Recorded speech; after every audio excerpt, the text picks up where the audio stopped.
Now is the Vice Chairman of the House Foreign Affairs Committee, Congressman Darrell Issa. Congressman, thanks so much for joining us this weekend.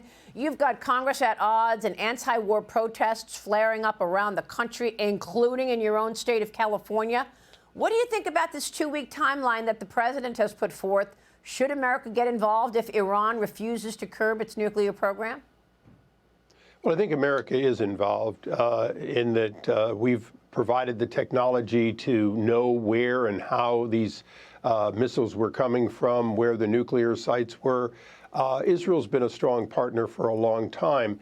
I think the first question, though, is the strong one, which is, why is it anyone questions the president trying to give diplomacy a chance, also giving Israel the opportunity, if necessary, to continue reducing the ability for these deadly missiles to rain down, not just on Israel, but they've closed the Red Sea. They've made it impossible for the Suez Canal to be used for almost 2 years. So all of that is a good reason for the president to negotiate a conclusion that is in the best interest of the world. And if it takes a few days, he's willing to do it because he understands peace through strength. Yeah. I mean, you know, there's a debate even within the Republican Party about how deep to go here. What's your take on what kind of capability Iran has today in terms of their nuclear ambitions? Well, their nuclear ambitions have been going on since 1980, and clearly they have a tremendous amount of technology, fissile material. Whether or not they can weaponize it before these attacks began is one question. But I think today what we know is that their war-building machinery has been seriously reduced, similar to the situation we saw with Hezbollah in the south of Lebanon.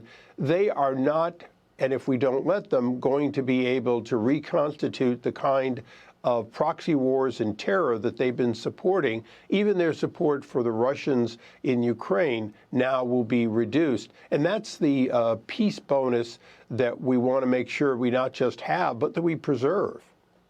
Great point there in terms of Russia and Ukraine. What about China? China now raising its hand to be the quote-unquote Middle East moderator. China's ambassador posted this: China stands ready to continue enhancing communication and coordination with all parties, pool their efforts, uphold justice, and play a constructive role in restoring peace in the Middle East. This, of course, coming as a fleet of mysterious Chinese cargo jets have been landing in Iran. And we have no idea what is on board of these jets. What do you think is on those planes? And what is your reaction to China volunteering to be a, quote, peacemaker? Well, Maria, clearly nothing good is going to come in on those aircraft, and nothing we want to have leave Iran is going to be on them, they would say.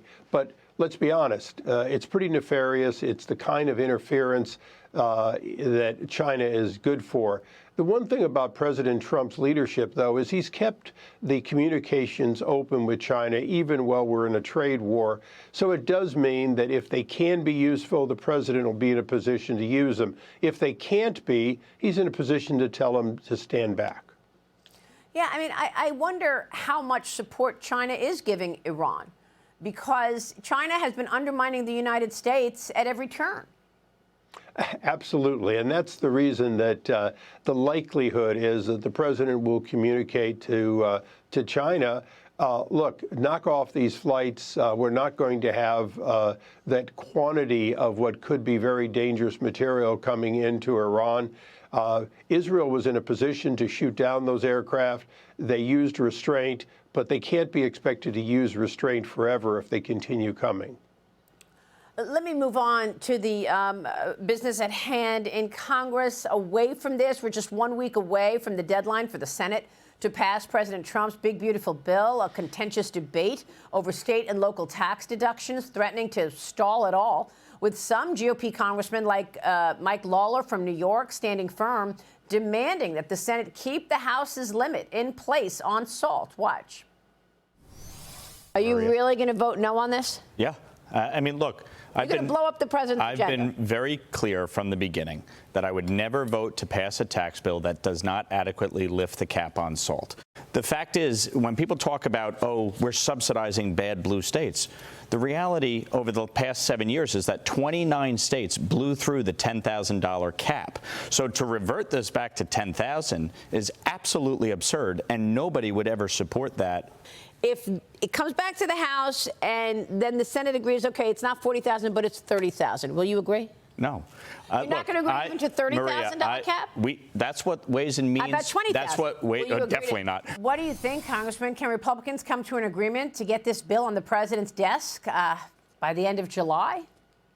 I absolutely believe we will. But I think the important thing is that some of the nuances of what Mike said are important. Although he was pushing back hard, he is negotiating with the same kind of vigor that President Trump is known for. Originally, 30% was very effectively agreed to. He pushed it to 40. He got that. It's gone to the Senate. They've done what the Senate does, which is pork it up and cut down from 40 to 10. Look, getting back to 30, I think, is a reasonable goal. Making sure that perhaps there's a cost of living or some other item so that it doesn't degrade over the years could be put into it. But we're going to get to yes. We're going to get to yes because the American people, House and Senate representatives, know that allowing the taxes to go back up, the largest tax increase in American history, by doing nothing, simply is out of the question. Well, I mean, you know, I spoke with Ron Johnson from Wisconsin, and the senator said to me he is more likely to expect the bill to pass right before the August recess. Would that fly? I mean, would that be okay, given the X date and when, you know, the government runs out of money, you've got to raise the debt ceiling, or is that too close for comfort? Well, it's a bad choice if we have to do that, because we have an opportunity to do this bill and then to do a new budget and do another round of reconciliation if we get it done before the fiscal year begins. Congressman, it's great to see you this weekend. Thanks so much. Thank you.